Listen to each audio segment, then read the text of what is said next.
Now Adam had sexual relations with his wife Eve, and she became pregnant. When she gave birth to Cain, she said, "With the Lord's help, I have produced a man." Later, she gave birth to his brother and named him Abel. Now, when this grew up, Abel became a shepherd while Cain cultivated the ground. When it was time for the harvest, Cain presented some of his crops as a gift to the Lord. Abel also brought a gift, the best portions of the firstborn lambs from his flock.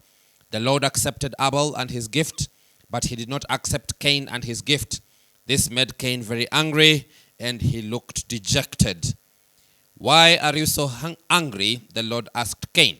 "Why do you look so dejected? You will be accepted if you do what is right. But if you refuse to do what is right, then watch out. Sin is crouching at the door, eager to control you, but you must subdue it and be its master." One day, Cain suggested to his brother, "Let's go out into the fields." And while they were in the field, Cain attacked his brother Abel and killed him. Afterwards, the Lord asked Cain, "Where is your brother? Where is Abel?" "I don't know," Cain responded. "Am I my brother's guardian?" But the Lord said, "What have you done? Listen, your brother's blood cries out to me from the ground. Now you are cast and banished from the ground, which has swallowed your brother's blood. No longer will the ground yield good crops for you. No matter how hard you work, from now on you will be a homeless wanderer on the earth." Cain replied to the Lord, "My punishment is too great for me to bear. You have banished me from the land, and from your presence you have made me a homeless wanderer. Anyone who finds me will kill me." The Lord replied, "No, for I will give sevenfold punishment to anyone who kills you." Then the Lord put a mark on Cain to warn anyone who might try to kill him. So Cain left the Lord's presence and settled in the land of Nod, east of Eden. Now Cain had sexual relations with his wife, and she became pregnant and gave birth to Enoch. Then Cain founded a city, which he named Enoch after his son. Enoch had a son named Irad. Irad became the father of Mehujael. Mehujael became the father of Methushael. Methushael became the father of Lamech. Now Lamech married two women. The first was named Adah, and the second was Zillah. Adah gave birth to Jabal, who was the father of those who raise livestock and live in tents. His brother's name was Jubal, the first of all who played the harp and the flute. Lamech's wife, Zillah, gave birth to a son named Tubal Cain. He became an expert in forging tools of bronze and iron. Tubal Cain had a sister named Naamah. One day Lamech said to his wives, Adah and Zillah, "Hear my voice, listen to me, you wives of Lamech. I have killed a man who attacked me, a young man who wounded me. If someone who kills Cain is punished 7 times, then the one who kills me will be punished 77 times. Then Adam had sexual relations with his wife again, and she gave birth to another son. She named him Seth, for she said, God has granted me another son in the place of Abel, whom Cain killed. When Seth grew up, he had a son. He named him Enosh. At that time, the people began to worship the Lord by name. I want us to look at a few things that from that chapter 4, and I am calling this the rebeginning of God. The rebeginning of God.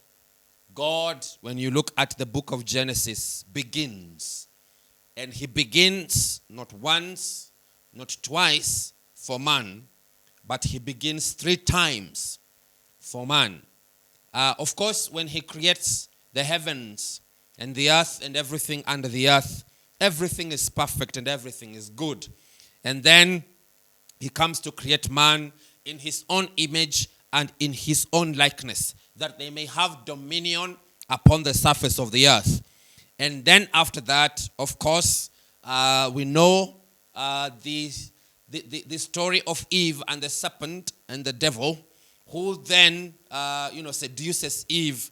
And because Eve looks at the fruit and wants to be God, therefore she chooses, to try to control herself and humanity, and therefore falls to the temptation of the devil.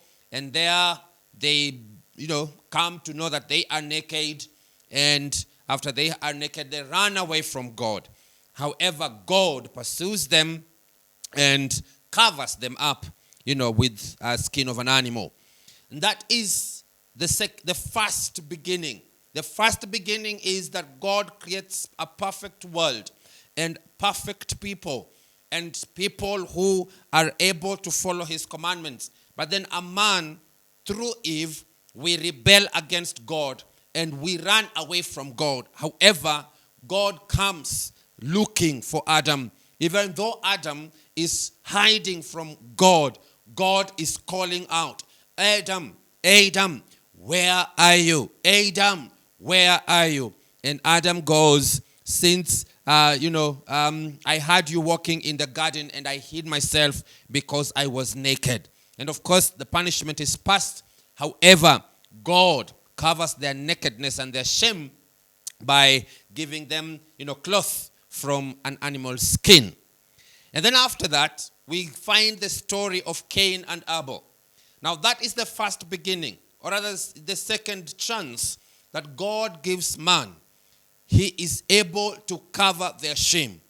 And then Cain and Abel come to the scene, and Cain grows up to be a hunter, while Abel grows up to be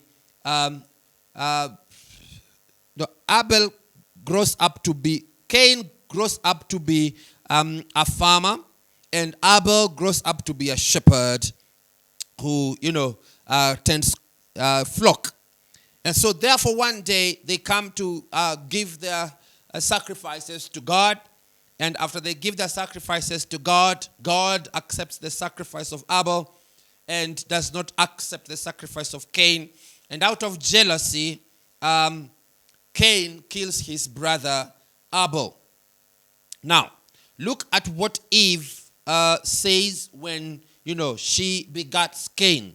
It says like this, and Eve became pregnant. When she gave birth to Cain, she said, with the Lord's help, I have produced a man. With the Lord's help, I have produced a man. A man. Rather, after their own image. Another version will say that. After the image of Adam. And therefore, the blessing of God is to rest on Cain as the natural firstborn, of Adam. And that means that God starts a generation by Cain. However, this generation of Cain turns out to be a murdering generation, which then murders Abel. But look at what God does in verses 17.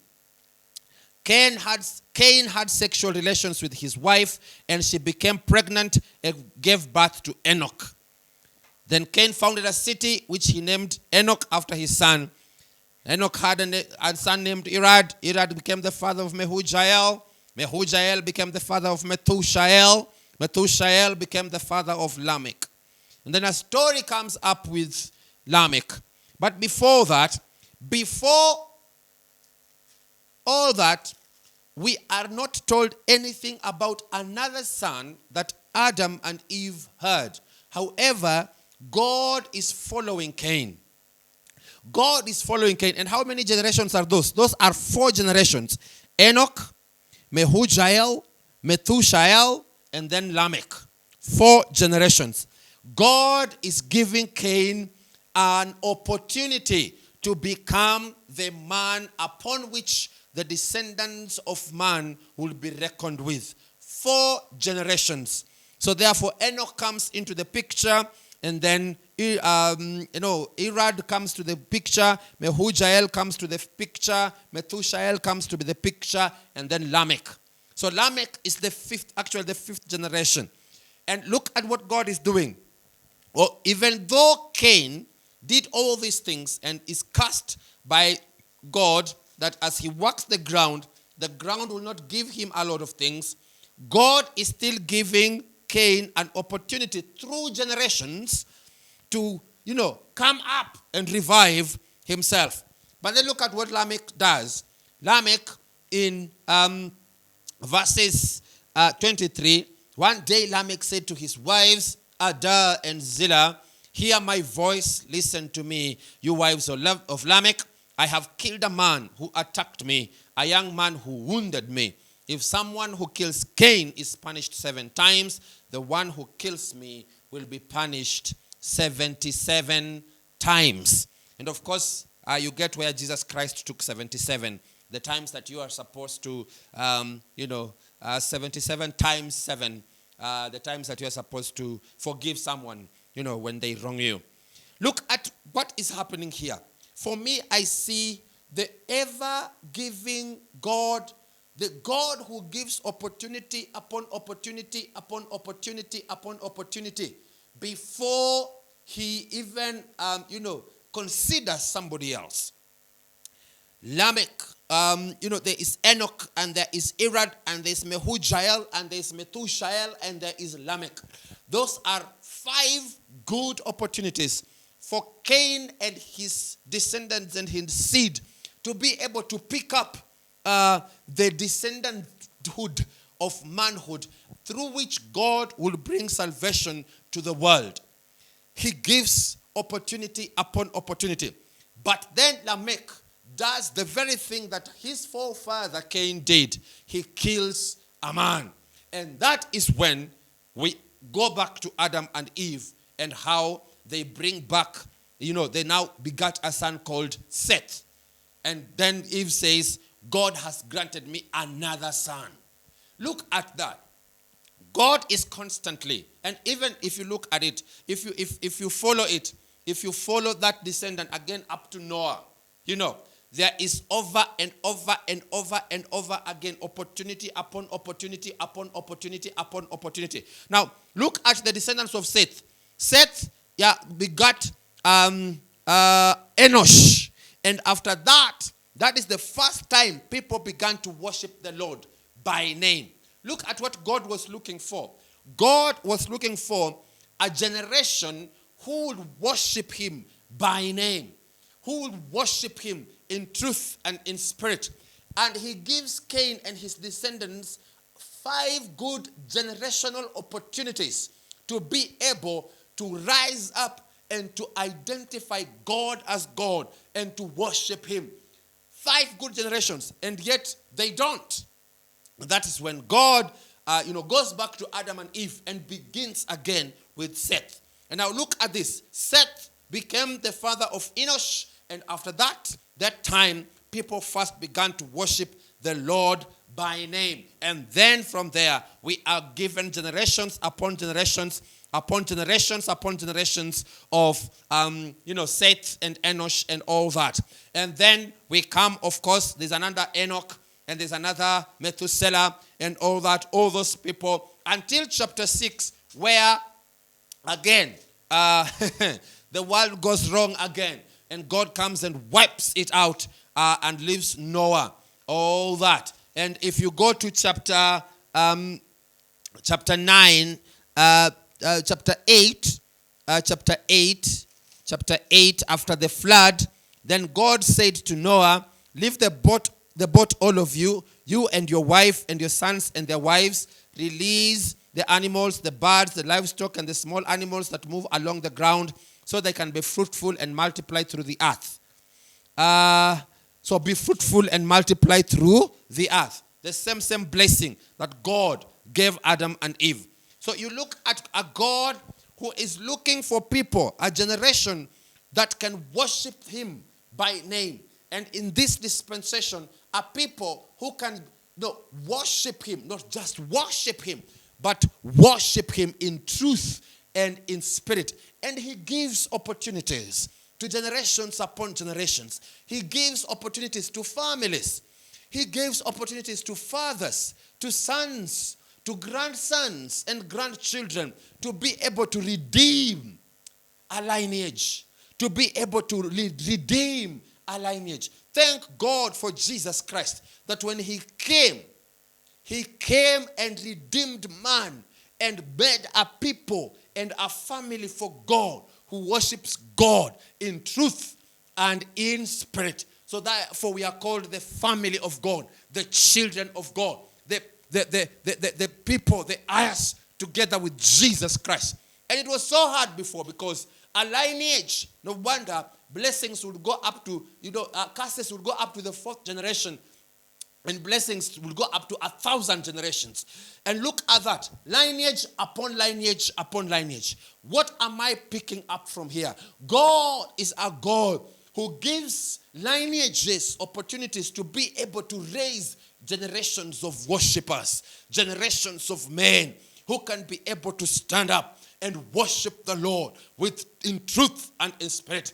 Who can be able to say, I belong to God. So where are you in your family? Where are you? What lineage are you in your family? Are you the lineage upon which God will say, and now he begat Seth, and Seth begat Enosh, and in the times of Enosh, men began to worship the Lord by name. Are you the man? Are you the woman whose name shall be the last name upon which the generations and the lineage of your family will stand up and say, by Joseph in his time, men began to call and worship the name of the Lord. It is possible. It doesn't matter what your forefather did. You are not bound by what your forefather did. You are not bound by what your grandfather did. Even not by what your father did, the book of Ezekiel. But you are possibly, God is looking for a man who can be able to stand up and raise up a lineage of difference within your family. God is not pursuing you to curse you because of what your grandfather did, because of what your great-grandfather did, but rather, he is looking for a seed of redemption. He is looking for a seed of salvation. He is looking for a seed who can stand up and say, in my time, man will begin to worship the Lord in truth and in spirit. I am the person who will start a lineage by which man shall begin to worship the Lord in truth and in spirit. So rise up, child of God. Come up and do not dwell in the past, as Paul will say, but rather say, I am the seed of redemption. I am the seed of purpose. I am the seed of salvation for my family, because God is looking for a man upon which the seed of redemption and the seed of salvation will rise up so that he will bless a family. God does not bring machinations around your family so that he bounds you with the generations and the curses of generations that should follow you. But rather, God is looking for a man who is able to redeem a lineage, who is able to save a family, who is able to bring and draw close a family unto the worship of truth and in spirit. So rise up, child of God. It doesn't matter what your father did. It doesn't matter what your grandfather did. It doesn't matter what your great-grandfather did. Ezekiel will put it like this. That this saying that you say in Israel, that the fathers ate sour grapes and the teeth of the children got set. This is not a saying that you should ever say again. Why? Because the soul that sins is the soul that shall die. So, child of God, you are the hope for your lineage. You are the hope for your family. Why? Because God has drawn you to be able to be a redemption for your family. So stand up and be the person who God will say, in the time of Job, in the time of Joseph, man began to call upon the name of the Lord. Father, we thank you. We honor your holy name. In Jesus' mighty name, we glorify you. In Jesus' mighty name we pray. Amen.